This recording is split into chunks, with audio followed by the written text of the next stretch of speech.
Kota itu tidak pernah tidur. Lampu jalan yang menyala sepanjang malam, suara kendaraan yang tidak pernah berhenti meraung, dan orang-orang yang selalu sibuk dengan urusan mereka sendiri membuat suasana kota seakan memiliki denyut nadi yang tak pernah padam.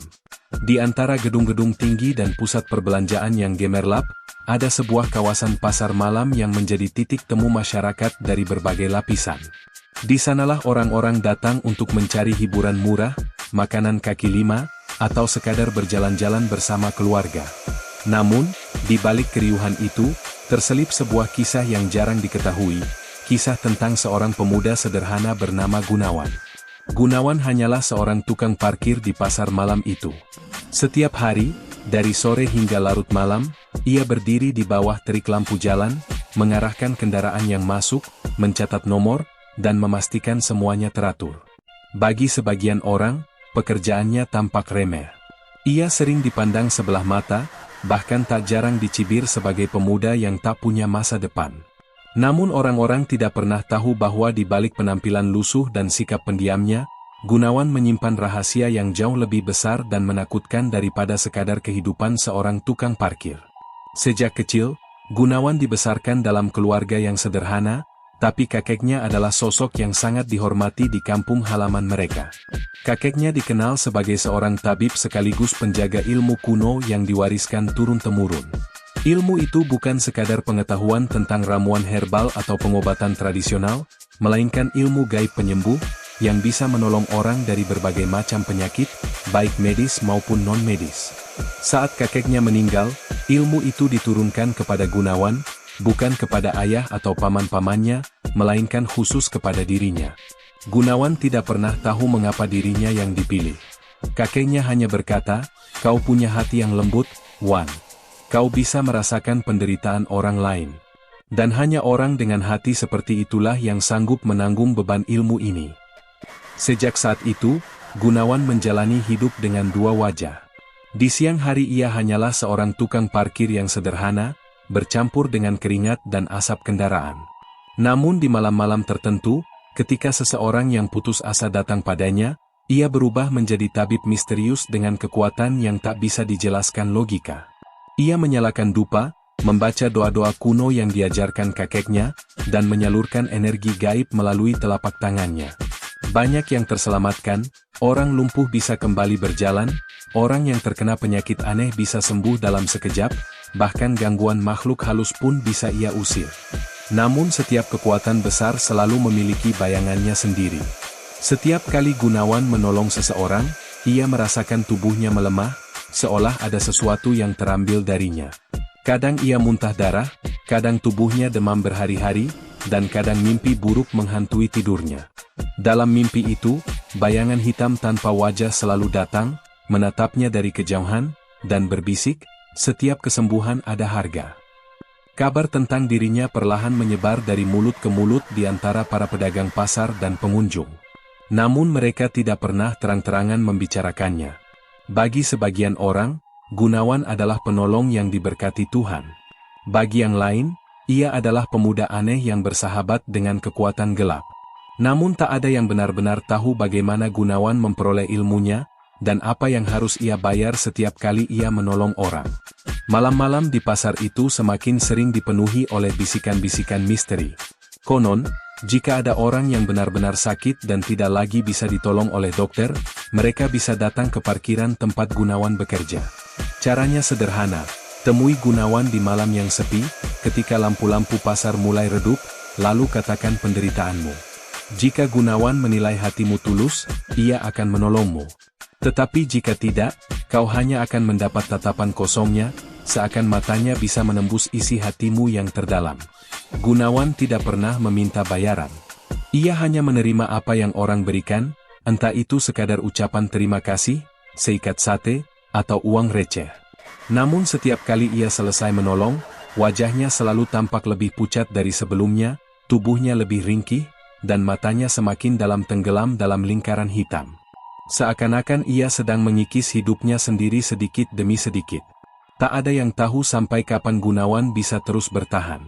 Namun satu hal yang pasti, Setiap kali seseorang diselamatkan, semakin jelas pula bahwa ada sesuatu dari dunia lain yang menuntut balas. Sesuatu yang tak bisa dihindari. Dan itulah awal dari kisah misteri tentang Gunawan, pemuda kota yang tampak biasa, namun menyimpan rahasia kelam yang membuatnya menjadi legenda hidup sekaligus korban dari ilmunya sendiri.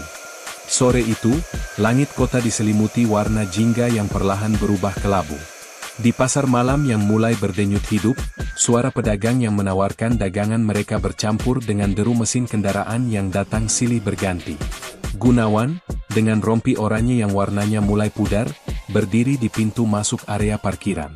Tangannya menggenggam peluit kecil yang sudah retak di ujungnya, sementara wajahnya tampak lelah setelah seharian berdiri. Seperti biasa, orang-orang memandangnya sekilas, lalu melupakan keberadaannya. Bagaimanapun juga, siapa yang peduli dengan seorang tukang parkir? Ia hanya sosok latar belakang dalam kehidupan kota yang sibuk. Namun di balik tatapannya yang tenang, Gunawan memiliki mata yang selalu awas, bukan hanya pada kendaraan yang lalu lalang, tetapi juga pada orang-orang yang lewat. Kadang ia bisa melihat sesuatu yang orang lain tak bisa lihat. Bayangan tipis di belakang seseorang, cahaya redup di atas kepala, atau bahkan kabut hitam yang menempel pada tubuh tertentu. Semua itu adalah tanda-tanda penyakit, baik yang nyata maupun yang datang dari dunia tak kasat mata. Malam itu, seorang pedagang sate bernama Pak Bardi menghampirinya. Wajah Pak Bardi pucat, matanya sembab karena kurang tidur. Ia menoleh kanan kiri seolah takut ada yang memperhatikan, lalu berbisik pelan kepada Gunawan. "Wan, aku tahu kau bukan hanya tukang parkir. Tolonglah aku. Anak lelakiku, Dimas, sudah 2 bulan sakit. Dokter bilang paru-parunya bermasalah, tapi obat apapun tak mempan. Malam-malam, tubuhnya menggigil, matanya melotot ketakutan, seakan melihat sesuatu. Aku takut, Wan, aku takut anakku diambil." Gunawan terdiam. Jantungnya berdegup lebih cepat. Permohonan seperti ini bukan hal asing baginya, tapi ia selalu merasa berat setiap kali ada orang datang memohon. Bukan karena ia tidak mau menolong, melainkan karena ia tahu ada harga yang harus ia bayar setiap kali ia melibatkan dirinya. "Aku hanya tukang parkir, Pak," jawab Gunawan pelan, mencoba menolak dengan cara halus. Namun Pak Bardi memegang tangannya erat. "Jangan berkata begitu. Aku tahu ilmu itu ada padamu. Aku pernah melihatmu, Wan, malam itu kau menolong seorang wanita yang tiba-tiba pingsan di depan lapak. Kau sentuh dahinya, dan ia bangun begitu saja. Aku mohon, selamatkan anakku." Mata Gunawan menatap dalam-dalam ke arah Pak Bardi. Tatapan itu membuat pria paruh baya itu gemetar. Seolah Gunawan bisa melihat langsung ke dalam jiwanya. Setelah beberapa detik yang terasa panjang, akhirnya Gunawan menghela napas panjang. "Bawa anakmu kemari malam ini. Jangan beritahu orang lain. Kita lakukan di tempat sepi." Tengah malam tiba. Pasar mulai sepi, kios-kios makanan sudah menutup lapaknya, hanya tinggal beberapa kendaraan yang terparkir. Gunawan menunggu di sudut parkiran yang gelap, dekat sebuah pohon tua. Lampu jalan di sana mati, sehingga hanya cahaya bulan yang samar-samar menyinari tempat itu. Pak Bardi datang dengan menggandeng anaknya. Dimas tampak lemah, tubuhnya kurus, wajahnya pucat dengan mata cekung. Yang membuat Gunawan merinding adalah tatapan anak itu, kosong, namun sesekali bola matanya bergerak cepat ke arah kegelapan, seolah melihat sesuatu yang tak bisa dilihat orang biasa. Gunawan menyiapkan ritual kecil. Ia menyalakan dupa, duduk bersila, lalu menutup mata sambil melafalkan doa kuno yang diwariskan kakeknya. Bau harum dupa bercampur dengan udara lembab, menimbulkan suasana mistis yang membuat bulu kuduk berdiri. Saat Gunawan meletakkan telapak tangannya di dada Dimas, tubuh anak itu tiba-tiba kejang-kejang. Mulutnya bergetar, dan suara aneh keluar dari tenggorokannya, bukan suara anak kecil, melainkan suara berat yang parau. "Berhenti, jangan usik kami." Pak Bardi terperanjat, hampir menjerit, tapi Gunawan memberi isyarat agar ia tetap diam. Pemuda itu memejamkan mata lebih kuat, lalu mulai membaca doa dengan suara lantang. Angin malam berhembus kencang, seakan ikut mendengar bacaan itu. Dimas menjerit keras, tubuhnya melengkung ke belakang, lalu ambruk. Gunawan tetap menempelkan tangannya, keringat deras mengalir di dahinya. Setelah beberapa menit yang menegangkan, tubuh Dimas akhirnya terdiam. Napasnya kembali normal, matanya perlahan menutup, dan wajahnya tampak lebih tenang. Pak Bardi berlutut, menangis sambil mencium tangan Gunawan. "Terima kasih, Wan, kau menyelamatkan anakku. Aku tak tahu bagaimana membalasnya." Gunawan hanya tersenyum tipis, meski tubuhnya gemetar hebat. Ia menoleh ke arah kegelapan di belakang pohon tua. Di sana, sekilas ia melihat sosok tinggi hitam tanpa wajah berdiri diam, menatapnya.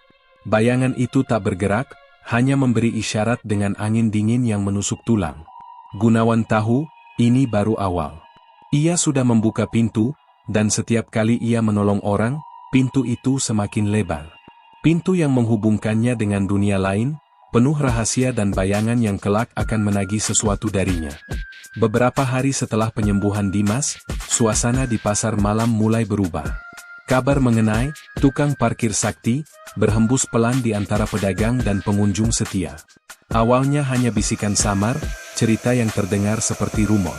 Namun semakin lama, semakin banyak orang yang mendengar dan penasaran. Gunawan mencoba menjalani pekerjaannya seperti biasa, mengatur parkir, meniup peluit, mencatat kendaraan, namun tatapan orang-orang kini berbeda. Ada rasa hormat, ada harapan, tetapi juga ada rasa takut yang sulit disembunyikan. Malam itu, saat hujan baru saja reda dan aspal masih basah, seorang wanita paruh baya menghampirinya. Namanya Bu Raras, seorang pedagang sayur yang sudah lama berjualan di pasar. Wajahnya pucat, tubuhnya gemetar, dan matanya penuh rasa cemas. "Wan, aku mohon tolong aku," katanya dengan suara bergetar. "Setiap malam, tubuhku seperti dicakar sesuatu. Lebam-lebam muncul begitu saja, padahal aku tidak pernah jatuh. Rasanya seperti ada kuku yang mengoyak kulitku dari dalam. Aku sudah pergi ke rumah sakit, dokter bilang ini penyakit kulit, tapi obat apapun tak mempan. Aku takut, Wan, aku takut kalau ini bukan penyakit biasa." Gunawan menatapnya lama, lalu menunduk. Ia bisa merasakan energi aneh yang keluar dari tubuh Bu Raras. Dari sudut matanya, ia bahkan melihat kabut tipis kehitaman yang melingkari wanita itu. "Datanglah malam ini, setelah pasar tutup. Jangan bawa siapapun," kata Gunawan singkat. Tengah malam, suasana pasar sepi, hanya terdengar suara tikus berlarian di antara lapak-lapak kosong. Bu Raras datang dengan langkah gemetar, tubuhnya terbungkuk, dan lengan bajunya tergulung memperlihatkan lebam-lebam biru kehitaman. Gunawan sudah menunggu di sudut parkiran yang gelap, tempat yang kini seakan menjadi ruang ritualnya. Ia menyalakan dupa, duduk bersila, dan mulai membaca doa. Saat telapak tangannya menyentuh lengan Bu Raras, tiba-tiba hawa dingin menusuk kulitnya. Wanita itu menjerit keras, tubuhnya bergetar hebat, dan dari mulutnya keluar suara yang bukan suaranya sendiri, suara serak yang penuh kebencian. "Dia milik kami. Kau tidak berhak mencampuri." Gunawan menggertakkan giginya. Ia tahu, ini bukan sekadar penyakit. Ini adalah kiriman, entah santet atau kutukan yang dikirim dengan maksud tertentu. Ia melafalkan doa lebih keras, tangannya menempel kuat di tubuh Bu Raras, sementara keringat bercucuran deras. Angin berhembus kencang di sekitar mereka. Lampu jalan yang tadinya menyala mendadak berkedip, lalu mati total, menyisakan kegelapan pekat. Dari dalam tubuh Bu Raras terdengar suara tawa melengking, nyaring dan mengerikan. Paksaannya semakin berat, seolah ada kekuatan lain yang mencoba melepaskan genggamannya. Gunawan berusaha mengendalikan rasa takutnya. Ia menyalurkan energi terakhirnya, dan tiba-tiba tubuh Bu Raras terangkat sedikit, lalu terjatuh ke tanah dengan keras. Wanita itu terdiam, napasnya tersengal, tetapi wajahnya tampak lebih tenang. Lebam-lebam di lengannya mulai pudar, perlahan hilang seperti tak pernah ada. Namun pada saat yang sama, Gunawan merasakan tubuhnya sendiri melemah. Dadanya sesak, perutnya mual, dan tiba-tiba ia memuntahkan darah segar ke tanah. Tangannya gemetar, pandangannya berkunang-kunang. Bu Raras yang sudah sadar berlutut di hadapannya, menangis penuh rasa syukur. "Kau penyelamatku, Wan, semoga Tuhan membalasmu." Gunawan hanya mengangguk lemah, matanya menatap ke arah gelap di pojokan parkiran. Dan di sanalah ia melihatnya lagi, sosok tinggi tanpa wajah, berdiri kaku sambil menatap lurus ke arahnya. Kali ini, sosok itu mengangkat tangan, seakan mengingatkan, setiap kesembuhan ada harga. Sejak malam itu, kondisi Gunawan semakin memburuk. Ia sering merasa pusing, tubuhnya mendadak panas dingin, dan mimpi buruk terus menghantuinya. Dalam mimpinya, ia melihat orang-orang yang telah ia sembuhkan berdiri di sekelilingnya. Mereka menatap dengan wajah pucat, sebagian tersenyum, sebagian menangis, tetapi semuanya mengulurkan tangan ke arahnya, seakan meminta lebih banyak pertolongan. Namun Gunawan tahu, setiap kali ia menolong, sebagian dari dirinya terkuras. Seolah penyakit yang ia sembuhkan tidak benar-benar hilang, melainkan berpindah dari tubuh orang lain ke dirinya. Dan bayangan hitam yang selalu mengikuti itu adalah pengingat bahwa kekuatan gaib ini bukanlah anugerah murni, melainkan juga sebuah kutukan. Tetapi hati nuraninya tidak pernah mengizinkan ia berhenti.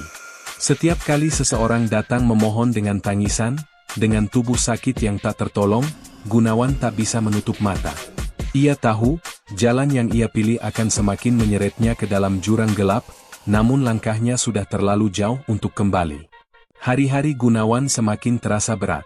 Tubuhnya makin sering sakit, wajahnya pucat dengan lingkaran hitam pekat di bawah mata, seolah ia tidak pernah tidur nyenyak. Ia tetap bekerja di parkiran, meniup peluit dan melambaikan tangan untuk mengatur kendaraan, tapi seringkali pandangannya kosong. Orang-orang yang melihatnya hanya menganggapnya kelelahan, namun sesungguhnya Gunawan sedang menanggung beban yang jauh lebih besar, bayangan hitam yang selalu mengikuti. Awalnya bayangan itu hanya terlihat samar di sudut matanya, sesosok tinggi besar, berdiri diam, tak pernah bergerak. Tapi semakin sering Gunawan menolong orang, semakin nyata wujudnya. Hingga suatu malam, ia melihat sosok itu duduk di kap mobil yang terparkir, menatapnya tanpa mata. Bayangan itu seperti asap hitam pekat, tubuhnya menjulang 2 kali lipat manusia biasa. Gunawan menggenggam peluitnya erat-erat, jantungnya berdegup kencang. Ia berpura-pura tidak melihat, tapi saat melangkah menjauh, suara berbisik menyusul di telinganya. Setiap kesembuhan ada harga, harga, harga. Gunawan menoleh cepat, namun tak ada siapapun. Hanya angin malam yang dingin menusuk kulit. Malam-malam berikutnya menjadi semakin mencekam. Saat ia pulang ke kosannya yang sederhana di gang sempit, Gunawan sering merasa ada yang berjalan di belakangnya.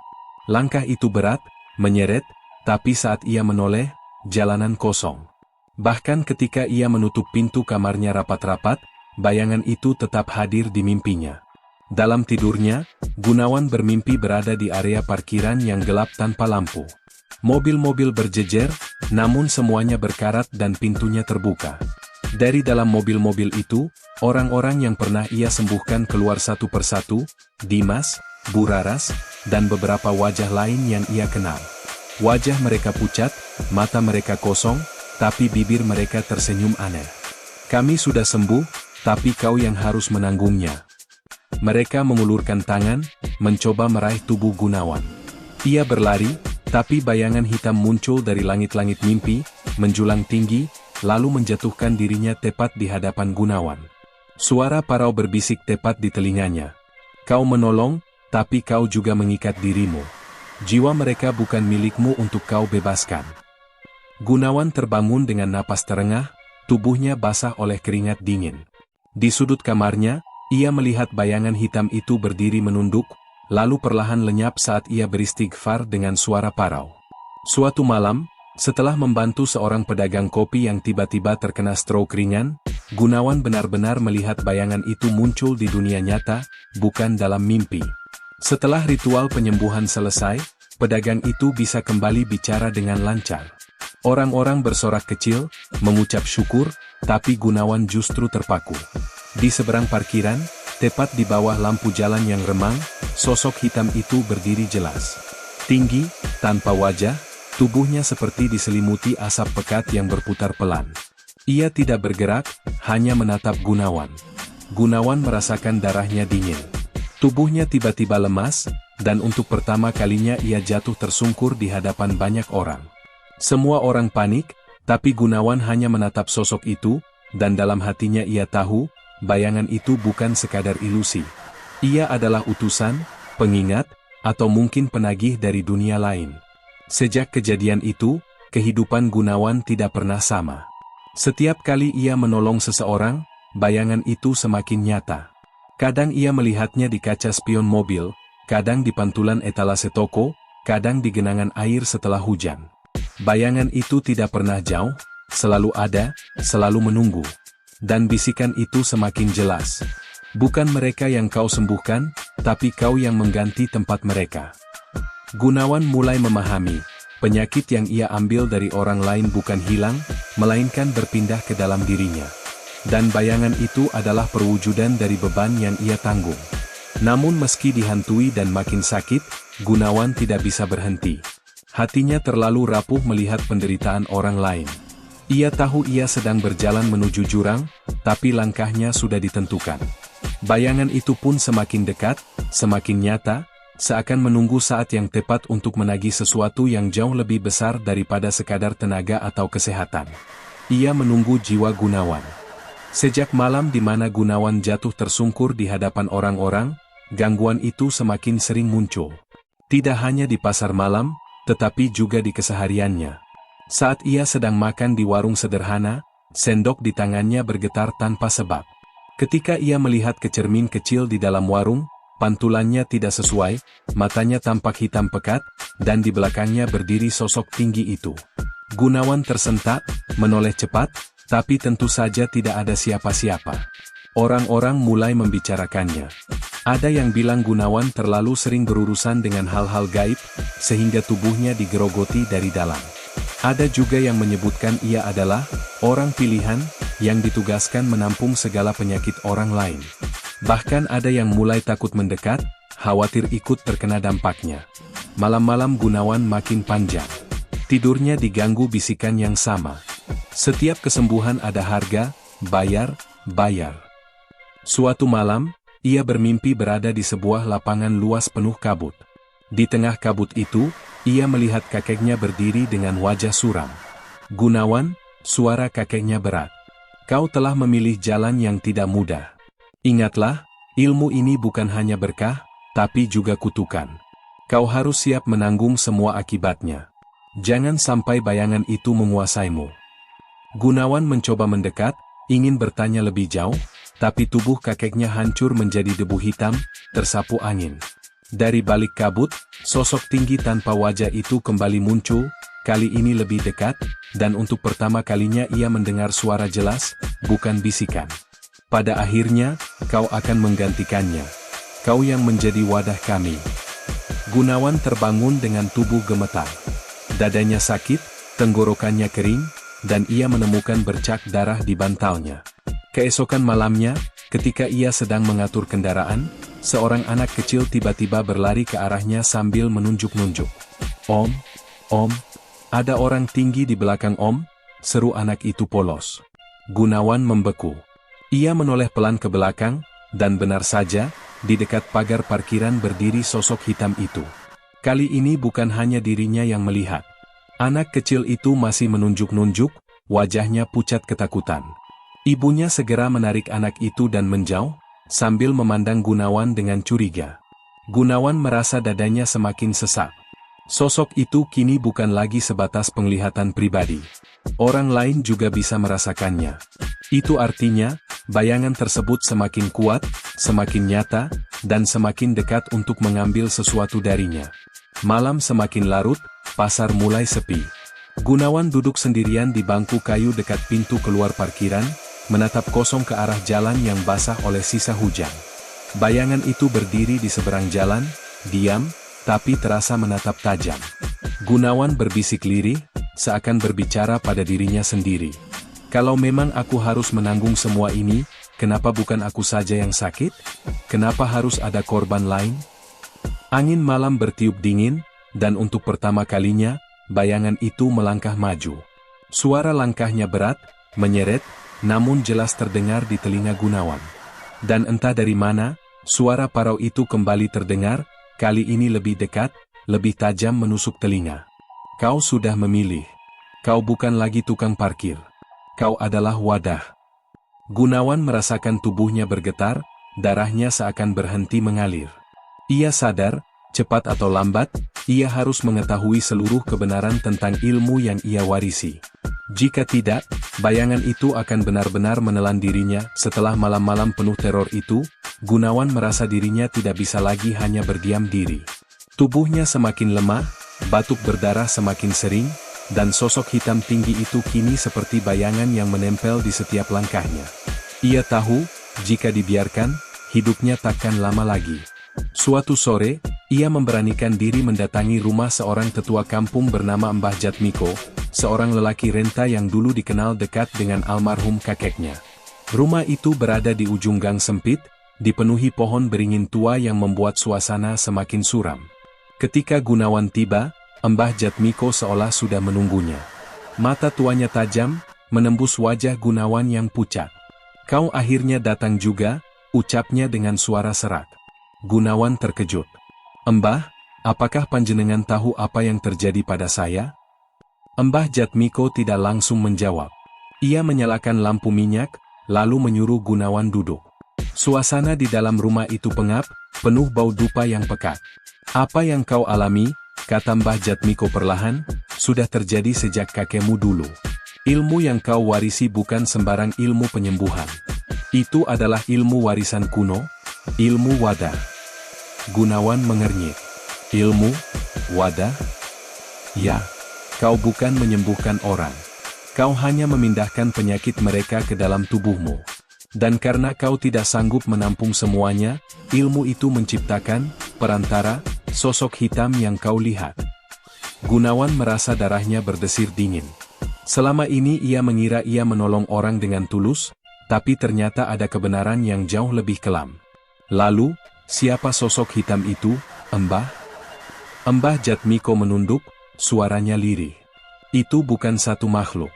Itu kumpulan penyakit, penderitaan, dan kutukan yang telah menumpuk dari generasi ke generasi. Semakin banyak orang yang kau tolong, semakin besar pula sosok itu. Ia butuh wadah tetap. Dan sekarang, kaulah yang dipilih menjadi wadah itu." Gunawan terdiam. Kata-kata itu menusuk batinnya. Seluruh pengorbanannya selama ini, membantu orang, menerima rasa sakit, ternyata hanyalah jalan untuk memperkuat bayangan itu. Mbah Jatmiko kemudian mengambil sebuah kotak kayu kecil yang sudah lapuk. Ia membukanya perlahan, memperlihatkan selembar kertas kuning tua dengan tulisan aksara Jawa kuno.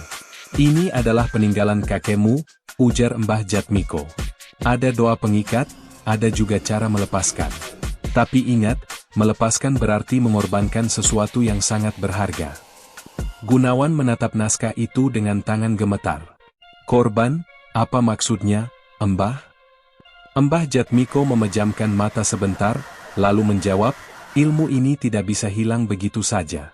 Jika kau ingin terbebas, harus ada penebusan. Entah nyawa, atau sesuatu yang lebih besar dari itu." Hening menyelimuti ruangan. Hanya suara detak jam tua di dinding yang terdengar. Gunawan merasa dadanya semakin berat. Ia sadar, setiap pilihan yang ada di depannya adalah jalan penuh risiko. Malam itu, ketika Gunawan keluar dari rumah Mbah Jatmiko, hujan deras turun. Jalanan sepi, hanya lampu jalan yang temaram. Di kejauhan, di bawah guyuran hujan, ia kembali melihat sosok hitam tinggi itu berdiri diam. Kali ini, sosok itu lebih besar, lebih pekat, dan seolah tersenyum tanpa wajah. Suara bergema di kepalanya.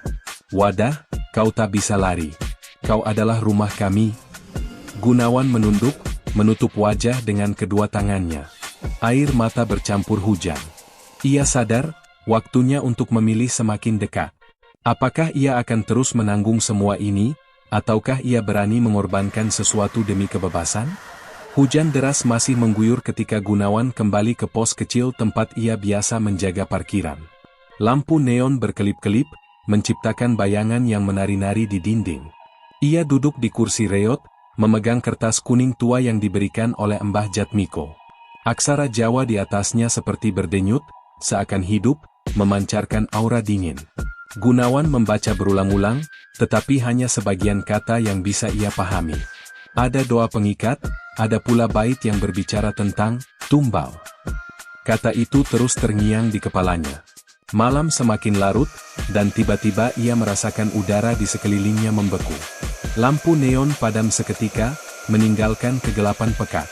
Dari tengah lapangan parkir yang basah, suara langkah berat terdengar. Sosok hitam tinggi itu muncul lagi. Namun kali ini, ia tidak hanya berdiri diam. Perlahan, ia mendekat, setiap langkahnya menimbulkan gema aneh, seperti tulang yang retak. Gunawan ingin lari, tapi tubuhnya kaku. Dari balik tubuh sosok itu, bermunculan bayangan-bayangan lain, tangan-tangan kurus, wajah-wajah pucat, seperti penderita penyakit yang pernah ia tolong. Mereka menatapnya dengan mata kosong, seolah menuntut sesuatu. "Kenapa kalian muncul?" Suara Gunawan serak. Sosok hitam itu berhenti tepat di hadapannya. Suaranya menggema dari segala arah. "Kau wadah kami. Kau menampung luka mereka. Tapi wadahmu rapuh. Kini waktunya kau membuat pilihan." Gunawan bergetar. "Pilihan apa?" Bayangan itu mengangkat tangannya, memperlihatkan sesuatu yang samar-samar berbentuk hati, berdenyut, namun bukan milik manusia. "Berikan pengorbananmu, atau biarkan tubuhmu hancur perlahan. Kau tahu, semakin banyak yang datang padamu, semakin cepat kau lenyap." Gunawan teringat kata-kata Mbah Jatmiko, melepaskan berarti mengorbankan sesuatu yang sangat berharga. Hatinya kalut. Apa yang harus ia korbankan? Nyawanya sendiri? Orang yang ia cintai? Ataukah ada jalan lain? Di tengah kebingungan itu, suara lain muncul, lembut, tapi jelas. Suara kakeknya, sama seperti dalam mimpinya dulu. "Gunawan, jangan biarkan mereka menguasaimu. Kau bukan hanya wadah. Kau adalah penjaga. Kau bisa memilih jalan lain." Gunawan menoleh, tapi hanya mendapati bayangan samar kakeknya berdiri di pinggir parkiran. Wajahnya penuh duka. Sosok itu kemudian lenyap, meninggalkan Gunawan dalam keraguan yang lebih dalam. Malam itu berakhir tanpa jawaban pasti. Sosok hitam dan bayangan-bayangan lain lenyap seiring suara adzan subuh yang menggema dari masjid terdekat. Namun Gunawan tahu, waktunya semakin sempit. Ia harus segera memutuskan apakah ia akan mengikuti tuntutan bayangan itu, ataukah mencari cara lain yang lebih berbahaya, mencoba membuka rahasia doa pelepas yang diwariskan dalam aksara kuno itu. Hatinya digelayuti ketakutan. Tapi satu hal yang ia tahu pasti, alur hidupnya tidak akan kembali normal. Sejak pertemuan dengan Mbah Jatmiko dan sosok hitam yang menuntut tumbal, Gunawan hidup dalam ketegangan. Setiap hari tubuhnya semakin rapuh, batuk darah, demam mendadak, dan rasa nyeri yang berpindah-pindah. Meski begitu, orang-orang tetap berdatangan meminta pertolongannya. Mereka tidak tahu bahwa setiap kesembuhan yang mereka terima, perlahan-lahan menggerogoti tubuh Gunawan. Namun Gunawan tidak tega menolak. Ia tetap menolong, meski tahu dirinya makin dekat ke ambang maut. Malam itu, ketika pasar mulai sepi dan hujan rintik turun, Gunawan membuka kembali lembar kuno peninggalan kakeknya. Ia membaca bait terakhir, dan hatinya tercekat. Doa pelepas memang ada, tapi di akhir tertulis, "Barang siapa ingin bebas dari wadah, maka harus menyerahkan jiwa terdekatnya, atau seluruh jiwa yang telah ditampung akan menelan dirinya." Gunawan menggenggam kertas itu erat. Pilihannya jelas, mengorbankan seseorang yang ia cintai, atau membiarkan dirinya hancur. Tengah malam, Gunawan kembali didatangi sosok hitam itu. Kali ini, sosok itu lebih besar dari sebelumnya. Tingginya menjulang seperti tiang listrik, tubuhnya berlapis kabut pekat. Wajah-wajah sakit yang dulu pernah ia sembuhkan tampak keluar masuk dari tubuhnya, merintih pilu. "Saatnya tiba, pilih korbanmu, atau biarkan tubuhmu menjadi milik kami sepenuhnya." Gunawan berteriak putus asa, "Kenapa harus ada korban? Kalau memang harus ada tumbal, ambil aku saja. Aku rela jadi wadah selamanya." Sosok itu mendekat, suaranya menggema seperti ribuan orang yang berbicara serentak. "Wadah tidak bisa memilih. Wadah hanya menerima. Jika kau mengorbankan dirimu, jiwa-jiwa yang kami tampung akan tetap terikat. Mereka akan hidup dalam tubuhmu selamanya, dan kau akan mati dalam penderitaan yang tak berujung." Gunawan gemetar. Air matanya jatuh bercampur hujan. Dalam hatinya, ia tahu satu-satunya orang terdekat hanyalah ibunya yang sudah renta. Tidak mungkin ia mengorbankan ibunya. Ia lebih baik mati daripada melakukannya. Tepat ketika rasa putus asa hampir menelannya, terdengar suara adzan dari masjid dekat pasar. Suara itu membuat bayangan hitam itu bergetar, tubuhnya seperti terbakar. Gunawan tersadar, selama ini ia terlalu sibuk menerima warisan gaib, tapi lupa mencari perlindungan dari Yang Maha Kuasa. Dengan sisa tenaga, Gunawan sujud di tengah hujan, membaca doa-doa yang ia ingat sejak kecil. Ia menggabungkan bait kuno dari kakeknya dengan ayat-ayat yang ia hafal. Suaranya serak, tubuhnya gemetar, tapi hatinya mantap. Ya Allah, jika memang jalan ini adalah kutukan, biarlah aku yang menanggungnya. Tapi jangan biarkan orang lain celaka karena aku. Jangan biarkan mereka menjadi korban. Tiba-tiba, cahaya terang menyambar dari arah masjid, seperti kilat yang jatuh tanpa suara. Sosok hitam itu menjerit panjang, tubuhnya hancur menjadi ribuan bayangan kecil yang berhamburan. Wajah-wajah penderita itu lenyap, kembali ke kegelapan. Gunawan ambruk, tubuhnya lemas. Saat ia membuka mata, langit mulai memerah tanda fajar. Pasar masih sepi, hanya sisa hujan yang menetes dari atap-atap seng. Di sampingnya, lembar kuno peninggalan kakeknya sudah berubah menjadi abu, lenyap terbakar cahaya tadi. Sejak hari itu, Gunawan tidak lagi diganggu sosok hitam. Namun, tubuhnya tetap rapuh, seolah seluruh penyakit yang pernah ia tanggung masih meninggalkan bekas. Ia kembali bekerja sebagai tukang parkir, sederhana seperti dulu. Orang-orang heran, karena ia tidak lagi menawarkan kesembuhan. Ia hanya mengarahkan kendaraan, tersenyum kecil, seakan menyimpan rahasia besar. Malam-malamnya tetap panjang. Kadang ia masih mendengar bisikan samar dari kegelapan. Tapi ia tidak takut lagi. Baginya, itu adalah harga dari pilihannya, menebus dengan dirinya sendiri, agar tak ada orang lain yang dikorbankan. Gunawan kini hanyalah seorang pemuda kota biasa, seorang tukang parkir yang menyimpan warisan gaib di dalam tubuhnya. Tapi dalam diam, ia tahu, ia bukan hanya wadah penderitaan, melainkan penjaga agar penderitaan itu tidak lepas ke dunia. Hari-hari di kota kembali berjalan seperti biasa. Pasar ramai dengan tawa, teriakan pedagang, dan hiruk-pikuk kendaraan. Di antara keramaian itu, orang-orang masih mengenal sosok pemuda kurus yang menjaga parkiran, Gunawan.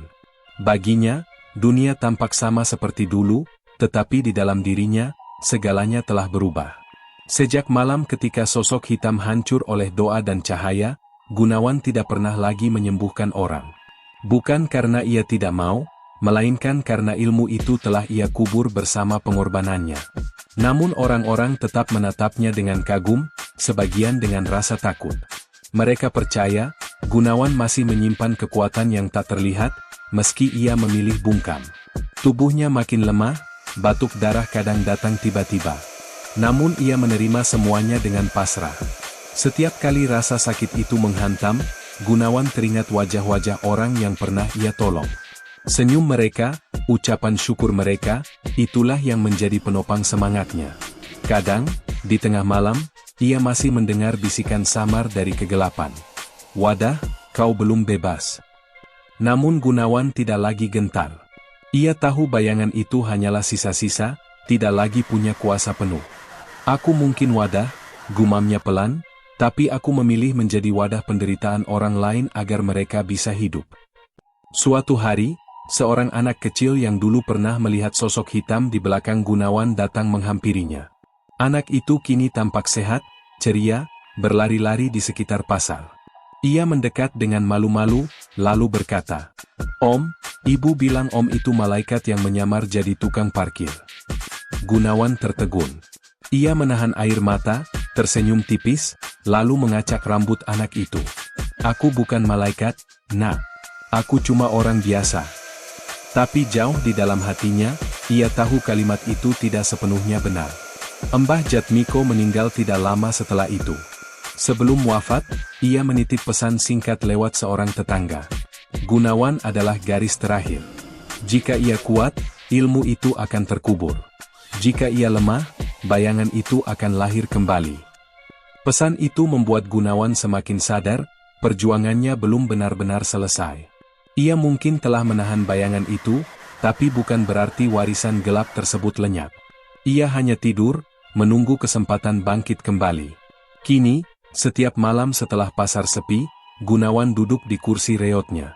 Ia menatap jalanan basah, lampu-lampu jalan yang redup, dan bayangan-bayangan samar di kejauhan.